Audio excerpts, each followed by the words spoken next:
ન્યૂઝમાં આપનું સ્વાગત છે। સમાચારમાં વાત કરીએ તો વડોદરા શહેરના સયાજીનગર ગૃહ ખાતે વિદેશ મંત્રી શ્રી ડોક્ટર એસ જયશંકરજી યુવાનો સાથે ટુ વે કોમ્યુનિકેશન કરી વિદેશ નીતિ પર ચર્ચા કરી હતી।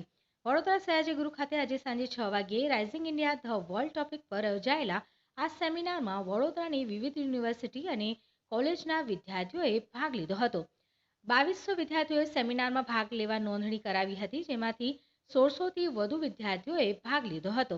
આ કાર્યક્રમમાં રાજ્યના મંત્રી શ્રી જગદીશ વિશ્વકર્મા, રાજ્યના મંત્રી મનીષાબેન વકીલ, પ્રદેશ મહામંત્રી શ્રી ભાર્ગવ ભટ્ટ, શહેર અધ્યક્ષ ડોક્ટર વિજય શાહ, सांसद Ranjanben Bhatt, municipal commissioner Shaliniben Agrawal, mayor K Rokadiya, धारासभ्य Jitendra Sukhadia, धारासभ्य सीमाबेन Mohile, युवा बोर्डना प्रदेश संयोजक कौशल दवे, कलेक्टर, पोलीस कमिश्नर तथा विद्यार्थियों उपस्थित रहा हता।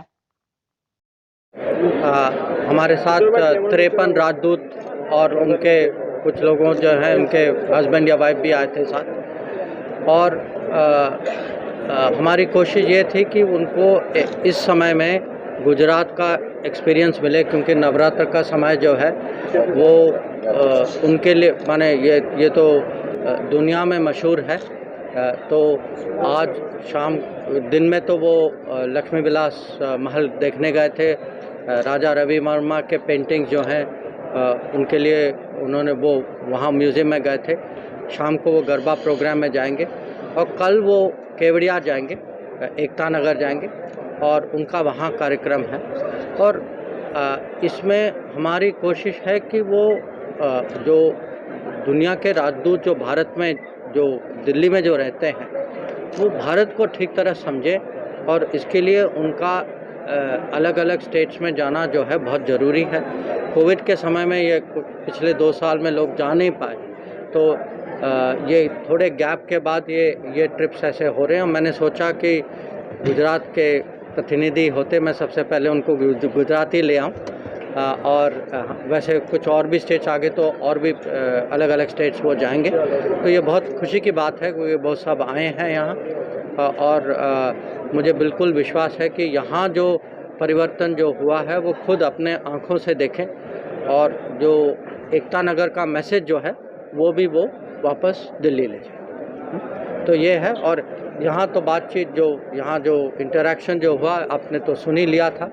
तो मेरे लिए बात है कि आजकल देश में विदेश नीति और जो मोदी सरकार की जो उपलब्धियां जो हैं, देश के बाहर जो उपलब्धियां जो हैं, उसके बारे में खासकर जो नई पीढ़ी जो है उनको इसके बारे में कितनी रुचि है, उनका कितना उत्साह है, ये देखने के लिए मुझे खुद मिला कि आपने देखा होगा कि पूरा हॉल भरा हुआ था।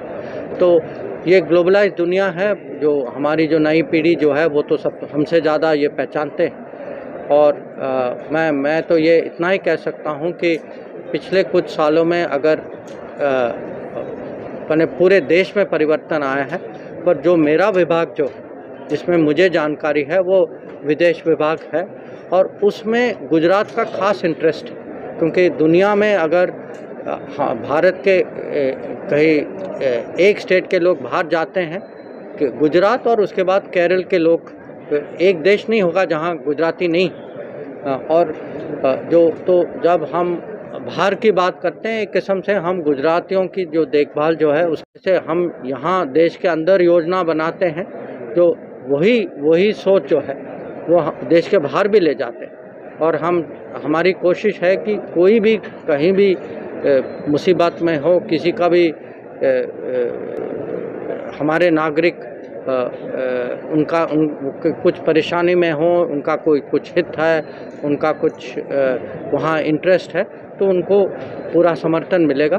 तो मैंने सोचा कि ये जो इस स्टेट में खासकर विदेश नीति के बारे में जितना हम समझा सकें, और जो परिवर्तन जो हुआ है उसको हम उदाहरण के तहत हम लोगों के सामने रख सकें, तो उनको मोदी सरकार की जो परफॉर्मेंस के बारे में अच्छी समझ होगी। तो चलिए, कल प्रस्ताव रखा था रशिया के बारे में, भारत वहाँ उसमें नहीं जुड़ा है, भारत ने साइन नहीं किया है, क्या? नहीं, ऐसा है कि कल जो है जो आप यूएन सिक्योरिटी काउंसिल की बात कर रहे हैं ना, तो वहाँ जो है अमेरिका का प्रस्ताव था और वो हमारी जो पोजीशन जो थी वो शुरू से वही पोजीशन थी कि हम शांति के पक्ष में हैं, कि हम सोचते हैं कि युद्ध से किसी का भला ना हो।